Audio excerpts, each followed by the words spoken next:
जय जगदम्बा भारतवासियों, मैं मनीष मिश्र पुनः उपस्थित हूँ आप सभी को। आज मैं बताऊंगा स्वर, मात्रा, उसके प्रयोग और उच्चारण। तो सबसे पहले हम देखते हैं स्वर। स्वर हमारे कितने होते हैं? कुल 11 होते हैं। हिंदी में स्वर 11 होते हैं। यूँ तो हम आई जब लिखते हैं तो टोटल 13 लिखते हैं। कुल कितने लिखते हैं? अ से लेकर अ तक 13। लेकिन अन और अह दो आयोगवाह होते हैं, इसको हम अलग से पढ़ते हैं। मुख्य रूप से स्वर जो है 11 ही होते हैं। अ, आ, ई, उ, री, ए, ओ, अ। तो कुल 11 ही होते हैं। 1, 2, 3, 4, 5, 6, 7, 8, 9, 10, 11।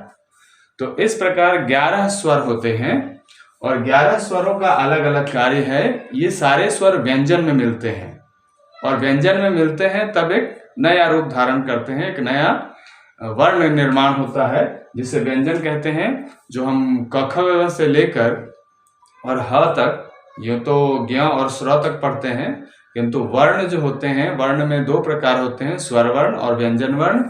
स्वर होते हैं 11 और व्यंजन होते हैं 33। तो अभी हम जानेंगे स्वर के बारे में। तो ये स्वर है, ये मात्राएं हैं उनकी, और ये किस प्रकार से स्वर का प्रयोग व्यंजन में होता है वो हम देखेंगे। मुख्य रूप से उच्चारण को लेकर इस चीज को मैं दिखा रहा हूं कि यहाँ पे अ है, यहाँ देखिएगा कोई मात्रा नहीं, अ की कोई मात्रा नहीं होती है। क्यों नहीं होती है? क्योंकि अ सभी व्यंजन में समाये होते हैं। अगर आप बोलेंगे क तो अ की आवाज आती है, ख तो अ की आवाज आती है, च अ की आवाज आती है, छ अ की आवाज आती है, प बोलिए, ह बोलिए, न बोलिए, कुछ भी बोलिए, कोई भी 33 जो व्यंजन वर्ण है उन 33 में किसी को भी बोलिए तो उसमें अ की आवाज निश्चित आती है। तो इसलिए अ की कोई मात्रा नहीं होती, क्योंकि अ सारे व्यंजन वर्ण में समाहित होता है, उसमें अंदर में मिक्स्ड होता है, मिला होता है, मर्ज होता है। तो आगे हम देखेंगे आ की मात्रा ये एक लकीर की जैसी, जैसे अ में ये लकीर दिया है वही मात्रा आ की है, आ। और ये हरस्व ई, छोटी ई जिसको कहते हैं हरस्व, हरस्व मतलब छोटा। तो हरस्व ई की मात्रा देखिए पीछे की तरफ से। किस तरफ से? बैक साइड से, यानी कि लेफ्ट साइड से। हरस्व ई की मात्रा लेफ्ट साइड से यानी कि पीछे की तरफ से, बैक साइड से। और दीर्घ ई की मात्रा राइट साइड से अर्थात आगे की तरफ से ये मात्रा इसकी होती है। वैसे ही हरस्व उ की मात्रा पीछे की तरफ यानी कि लेफ्ट की तरफ, बाईं तरफ। और दीर्घ उ की मात्रा राइट साइड यानी कि दाहिनी तरफ, आगे की तरफ। तो गौर करेंगे ये 4 में मैंने रेखांकित किया है, अंडरलाइन किया है। हरस्व ई, दीर्घ ई, हरस्व उ, दीर्घ उ, ये चारों में मैंने रेखांकित किया है, अंडरलाइन किया है। क्यों किया है? क्योंकि इन चारों की मात्राओं में ही हिंदी पढ़ने में हमें कंफ्यूजन होता है, दिक्कत आती है। तो इसलिए विशेष रूप से मैं इन 4 मात्राओं के बारे में समझाऊंगा, क्योंकि बाकी मात्राओं को तो हम जब लिखते हैं तो उसमें कोई परेशानी नहीं आती। तो देखिए स्वर होते हैं 11। अ, आ, हरस्व ई, दीर्घ ई, हरस्व उ, दीर्घ उ, री, ए, ओ, अ। इस तरह होते हैं कुल 11। 1, 2, 3, 4, 5, 6, 7, 8, 9, 10, 11। तो कुल स्वर वर्ण हो गए 11। अब इसमें इसको अगर हम सीधा सीधा पढ़ें उच्चारण के दृष्टिकोण से तो हो गया अ, आ, ई, उ, री, ए, ओ, औ। अब इस जो ए है इसको संस्कृत में आई कहते हैं और जो औ है उसको संस्कृत में औ कहते हैं। तो यहाँ मैंने 4 में अंडरलाइन किया हुआ है, हरस्व ई, दीर्घ ई, हरस्व उ, दीर्घ उ। तो ये 4 अंडरलाइन किया हुआ है यानी रेखांकित किया हुआ है, ये 4 जो है इन्हीं की मात्राओं में हमें परेशानी आती है। विशेष रूप से जो परेशानी आती है यानी 4 की मात्राओं में आती है। ये 4 मात्राएं जो है हमें कंफ्यूज करती हैं कि कौन सी मात्रा कहाँ पे होगी। तो हम इसको विशेष रूप से अभी ध्यान देंगे। देखिए ये है ह्रस्वई। ह्रस्व मतलब होता है छोटा, छोटा। और दीर्घई, दीर्घई मतलब दीर्घ मतलब बड़ा। और ह्रस्व, ह्रस्व फिर इसमें लगा मतलब छोटा ऊ। और दीर्घ ऊ, इसमें फिर दीर्घ लगा, दीर्घ मतलब बड़ा। ह्रस्व मतलब छोटा, दीर्घ मतलब बड़ा। तो यहां ध्यान देंगे।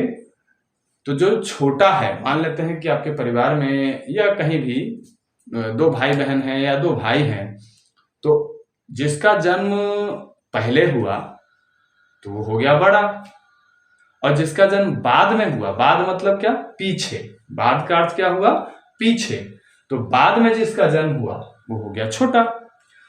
तो छोटा हमेशा क्या रहेगा, लाइन में अगर खड़ा होगा तो बड़ा पहले खड़ा होगा और छोटा पीछे खड़ा होगा, है ना। यानी बड़ा आगे होगा और छोटा पीछे होगा, क्योंकि उसका जन्म पीछे हुआ है, बाद में हुआ है।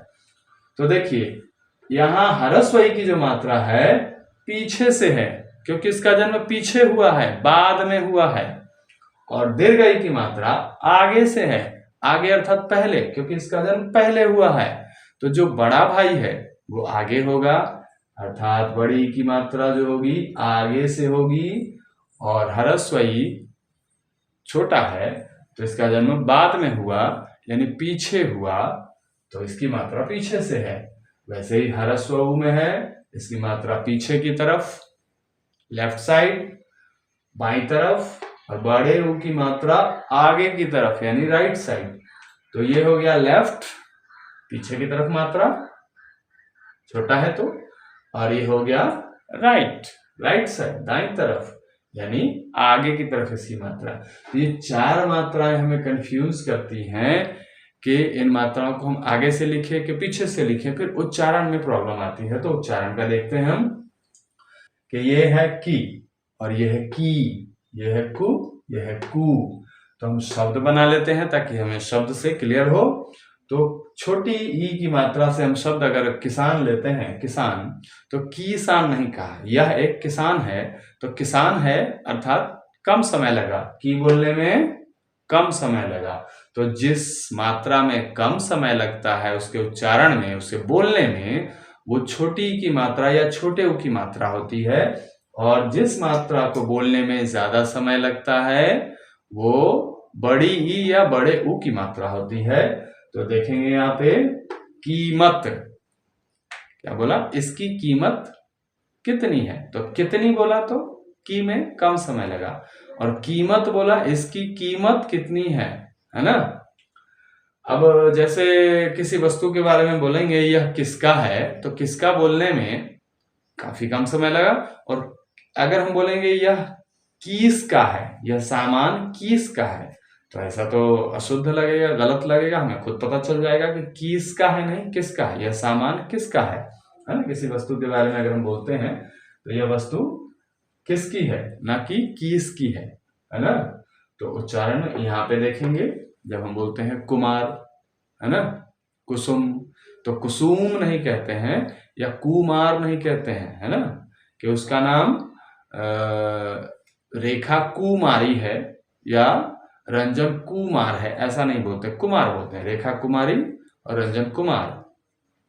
तो कम समय जिसमें लगा वो छोटे ऊ की मात्रा। अब यहां देखते हैं मयूर, है ना, खजूर, यह खजूर कैसे है भाई, है ना, तो खजूर, मयूर। तो इस तरह के शब्द जो आते हैं तो हमें खुद ब खुद पता चलता है कि जिसमें ज्यादा समय लगे, बोलने में थोड़ी परेशानी आए, टाइम का ड्यूरेशन जो है वो लंबा हो जाए, खिंच जाए, तो बड़े ऊ की मात्रा, बड़ी की मात्रा। और जिसका ड्यूरेशन काफी कम हो, समय कम लगे, वो छोटी की मात्रा, छोटे ऊ की मात्रा। ये 4 मात्राएं ही हमें कंफ्यूज करती है, बाकी मात्राएं तो हमें आती हैं।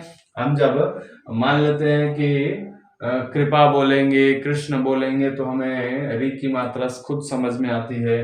केला बोलेंगे, मेला बोलेंगे तो ए में ए लगेगा, है ना। और ये मैल, है ना, या कैलाश, तो ये जब हम बोलते हैं तो कै ए की मात्रा। तो हम एक साथ अभी फिर से सीखते हैं।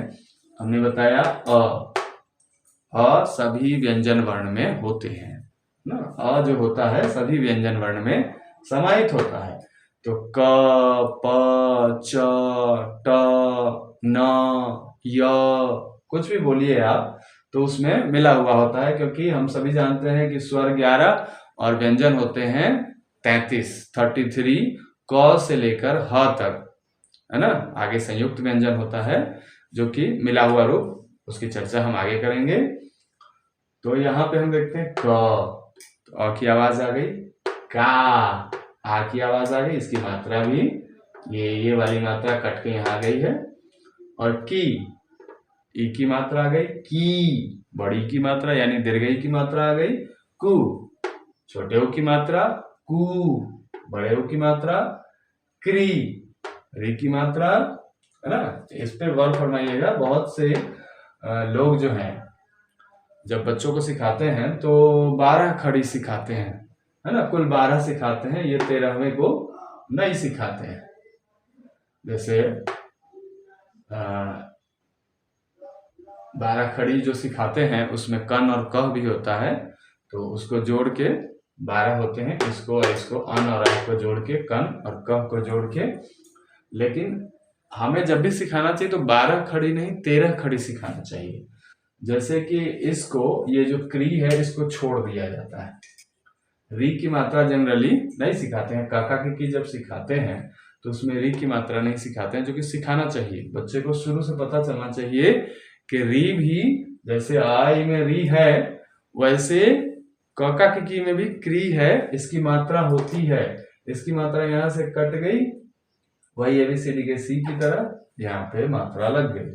तो इस तरह से क्री, के, ए की आवाज आई, कै, ए की आवाज आई, को, ओ की आवाज आई, और यहाँ पे है कौ, औ की आवाज आई। हिंदी में ए होता है और संस्कृत में ऐ यानी कई कहा जाता है।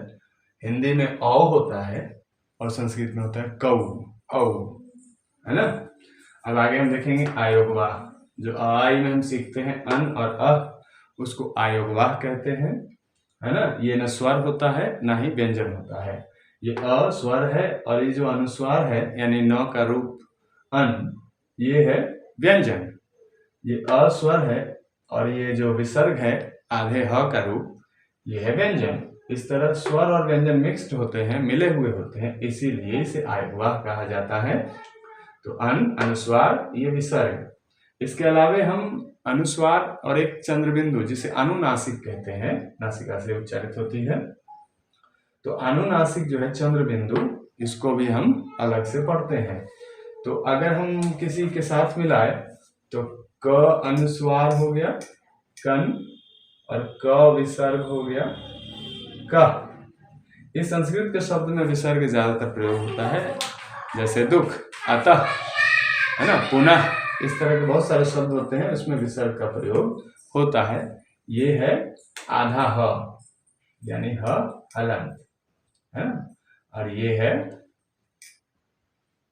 आधा न यानी न हलंत, जिसको कहते हैं आधा न, ऐसे भी लिखते हैं। तो ये न का रूप है। ये अनुस्वार अलग अलग वर्णों पे लगता है। पंचमाक्षर मैंने पहले भी बताया है, तो ये म का भी रूप धारण कर लेता है और ये रूप धारण कर लेता है य का भी। अंग, य, अण, न और म, अनुस्वार ये पांचों रूप धारण करते हैं अलग अलग वर्णों के साथ प्रयोग होने पर। तो इसकी चर्चा हम बाद में। और ये ह का विसर्ग, जो ये विसर्ग है ये ह है, ह हलंत यानी आधा ह। तो क, अतः, पुनः। आगे स्वर में एक और होता है प्लुत स्वर। प्लुत स्वर जिसको हम अलग से पढ़ते हैं। हालांकि स्वर का ये प्रकार ही कहा जाता है। एक हो गया ह्रस्व स्वर, दीर्घ स्वर, छोटा और बड़ा। इसकी चर्चा हम आगे की क्लास में करेंगे, स्वर को विस्तार से जानेंगे। अभी फिलहाल उच्चारण को लेकर जानते हैं। तो प्लुत स्वर आता है, तो ये उच्चारण में प्रयोग होता है। ये प्लुत स्वर जिसमें भी लगता है ये तीन की तरह, हिंदी के तीन की तरह है, उसका समय तिगुना कर देता है, यानी कि ह्रस्व में जो समय लगा उसका दोगुना समय दीर्घ में लगा और तिगुना समय प्लुत में लगता है। जैसे ओ में अगर प्लुत स्वर लगाए, जहां भी प्लुत स्वर लगता है उसके ऊपर लकीर नहीं खींची जाती है, लकीर कटी हुई रहती है, तो ओ लंबा हो जाएगा, ओ म, ओम। माँ में अगर लगाए, ये दो तरह का होता है, एक एबीसीडी के एस की तरह और एक हिंदी के तीन की तरह। माँ में अगर लगाए तो एक लगाते हैं, जैसे अगर नहीं लगाते हैं प्लुत स्वर तो माँ, प्लुत स्वर लगा दिया सिंगल एक तो माँ, दो लगाए तो माँ और तीन लगाए तो माँ, तो ये माँ लंबा खींचा जाएगा। तो हम अनेक प्लुत स्वर इसमें लगा के हम ये नाटक वगैरह के लिए या अन्य चीजों के लिए जो प्रयोग होता है उसमें लगाया जाता है। कुछ हिंदी में भी जो देहाती शब्द मिक्स करते हैं, भोजपुरी के कुछ शब्द या फिर अन्य जगहों के शब्द, तो अ को प्रेजेंट करने के लिए उसमें लगाया जाता है। जैसे ये मैंने लिखा कह न, है ना, देहाती भाषा में कहते हैं कह न, मतलब बोलना, बोलो ना। और तो ये छोटे के लिए प्रयोग होता है। बड़े के लिए अगर हम लिख दे कह न तो पता ही नहीं चलेगा कि बड़े को बोला जा रहा है कि छोटे को बोला जा रहा है। तो अगर हम इसमें प्लुत स्वर का प्रयोग कर लेते हैं तो ये हो जाता है कहन, क ह अ पूरी तरह से बोला जाएगा, कह न, है ना। तो इस तरह से प्रयोग होता है कुछ भोजपुरी में या अन्य भाषा में, लेकिन मुख्य रूप से संस्कृत में प्लुत स्वर का प्रयोग होता है। शब्दों के बीच में डाल देते हैं ताकि जिस वर्ण के बाद वो प्लुत स्वर लगा है उस वर्ण को खींच के लंबा करके पढ़ना है उच्चारण के दृष्टिकोण से। तो हमने आज जाना स्वर और किस तरह से उसकी मात्रा का प्रयोग होगा, और ये जो चार मात्राएं कंफ्यूज करती हैं, जो भ्रमित करती हैं, उसके बारे में हमने जाना कि किस तरह से हमें समझना है, परखना है कि कौन सी मात्रा होगी, छोटी मात्रा या बड़ी मात्रा होगी। अयगुआ के बारे में जाना हमने कि किस तरह से ये प्रयोग होता है, ये स्वर और व्यंजन दोनों होता है, इसलिए अयगुआ कहा जाता है। प्लुत स्वर के बारे में जाना कि इसका प्रयोग कैसे होता है। तो स्वर में आज बस इतना ही, आगे अगले वीडियो में जानेंगे।